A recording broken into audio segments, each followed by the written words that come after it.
Hello everyone, my name is Nadia and I welcome you to my channel on everything to do with cross-stitching.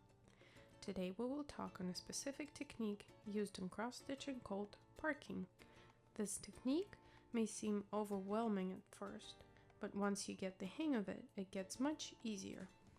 I have to apologize in advance for a little bit of shaking. My floor stand is a bit wobbly.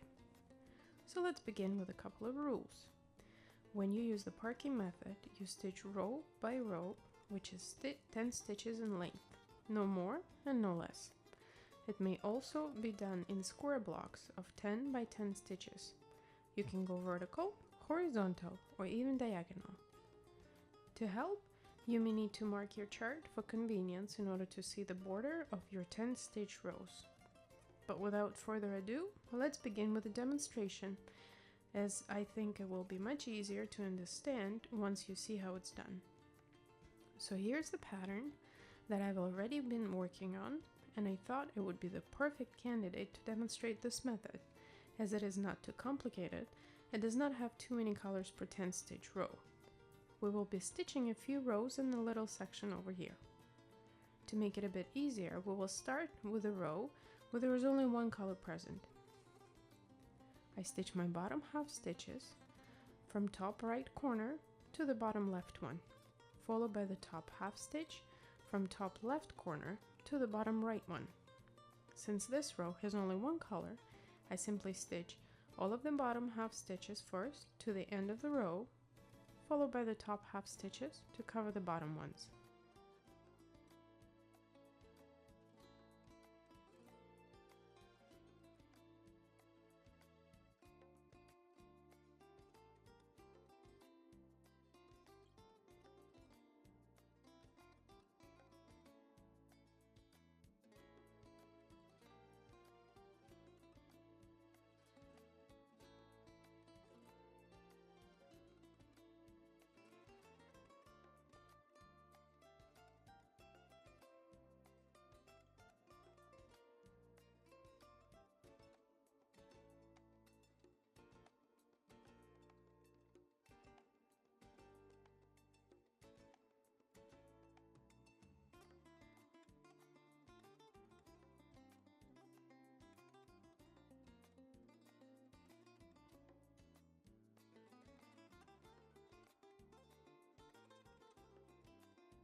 When we're done with a row, we simply mark it on the chart with a marker, or any other way you prefer.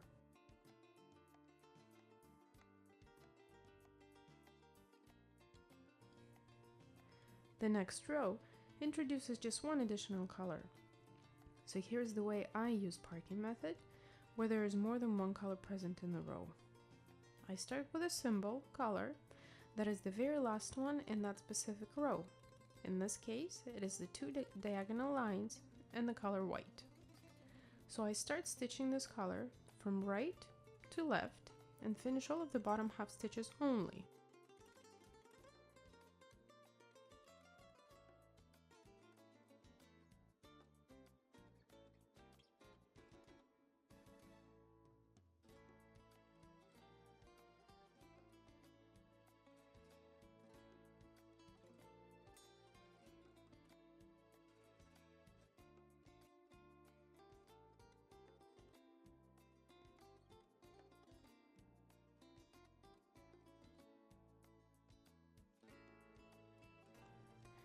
Now, pull the needle to the front and just leave it there. Then I pick up the next symbol from the end, which is this triangle, a very light yellow, and stitch only the bottom half stitches of this symbol in the row.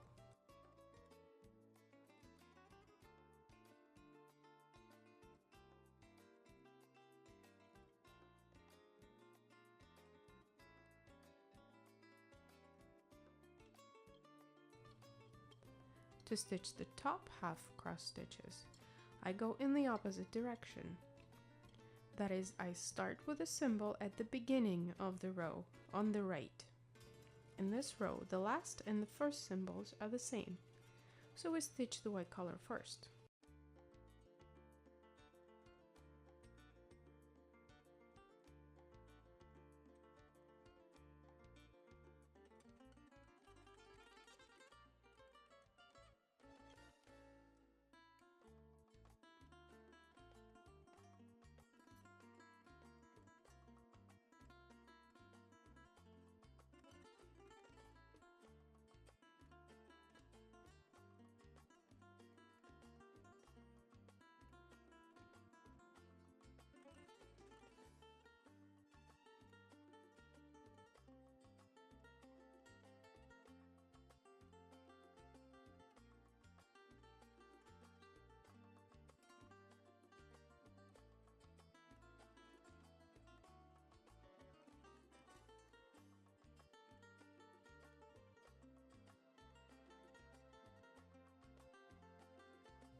My thread ran out, so I need to secure this one and start a new one in the next row.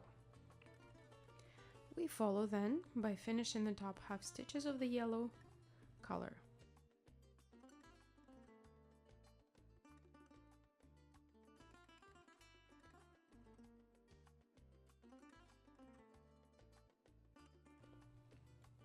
Then we see where the symbol appears next in the pattern and find that it is in the next row, just one stitch to the left. So we park our needle in the top right corner of the first stitch for this symbol, hence the name of the method, parking. Again, when we finish, we simply mark the row as done on the chart.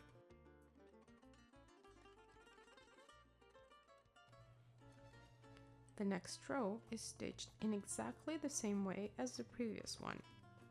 We start with the last symbol on the left and stitch bottom half cross stitches, followed by the next color from the end, and finish with the top half cross stitches, starting from the first color at the beginning of the row on the right.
We continue stitching the next row in exactly the same way.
When the first color is done, we park our needle in the next row up where the symbol starts, which is one stitch to the right, and the triangle is right on top of the one we just did.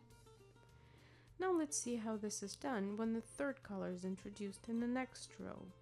The principle stays the same, whether it's 2 colors or 10. So the last symbol is again the 2 diagonal lines, the white color thread.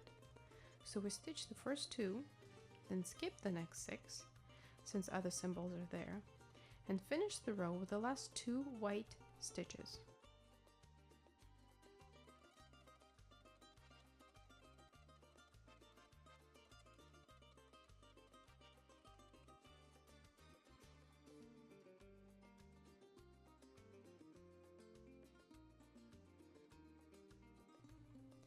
Next, from the end again, is the triangle, the light yellow thread. So we stitch the 2 half cross stitches, pull our needle to the front, and park where we would start the top half cross stitches.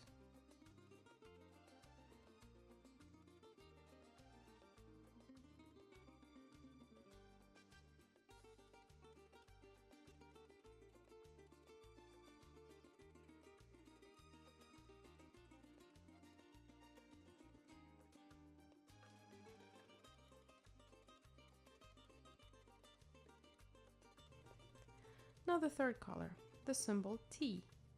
Since it is the new one, I secure it with my usual loop by pulling the needle from front to back, leaving the little loop at the front of the work. Then I pull the needle to the front and through the little loop. To hide the loop, I simply pull the needle to the back through the same hole from which the loop was sticking out, and voila! It is now neatly hidden at the back. The stitches are now done the usual way.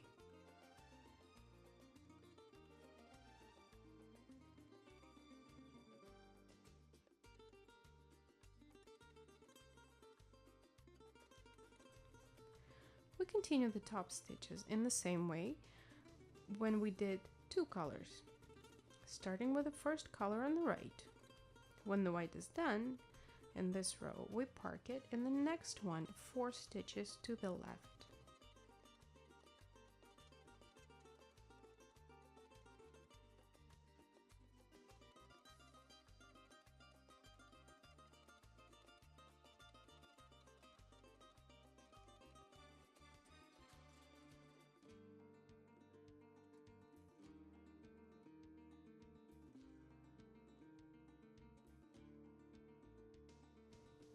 Next goes the new T symbol.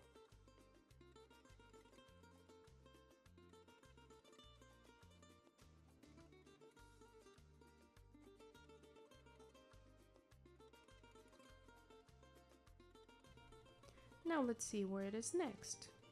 It is all the way up the column, which is a bit too far. I try not to have such long breaks. However, we can see that this symbol is present in the next column to the right, so we simply park it there and leave it till the time we get to it when we stitch the next column. When we get to the same symbol in the column, we can just start a new needle. However, this is just the way I do it. If you prefer, you can secure this one, cut it off, and just start with the same needle when you get to that point later on in the same column. Now the last color is done, we again park it in the next row.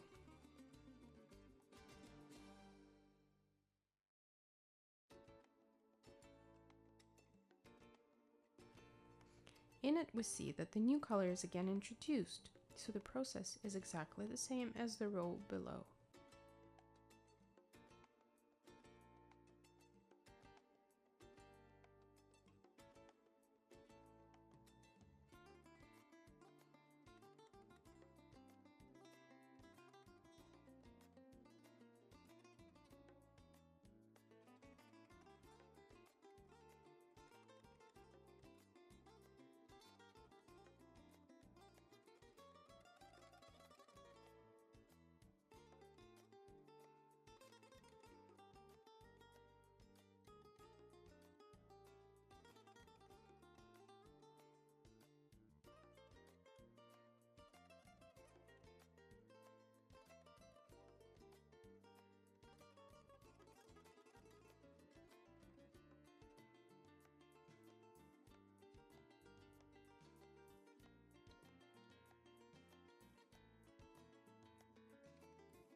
And again, when the new color is done in this row, we see that it appears next in the column too far up. However, it is just a couple of stitches to the right in the next column. I park my needle there. But again, you can simply secure it at the back, cut it, and then just start with the same needle when you get further up the column. So here are the basics of the parking method. This is just a couple of things I want to mention as well. The rules I mentioned above are not cast in stone. If, for example, you see that there are only a couple of stitches of the right symbol right next to where you're stitching, you can stitch those as well. When using this technique, you also need to know that at first your work will be a bit slower than usual, and that you will also use a bit more thread than when stitching by color, for example. However, once you get the hang of it, this technique may as well become your favorite, and you will never stitch any other way, as it happened to me. I do hope that you found this video instructive. Please like, comment, and subscribe. Happy stitching, everyone, and until next time.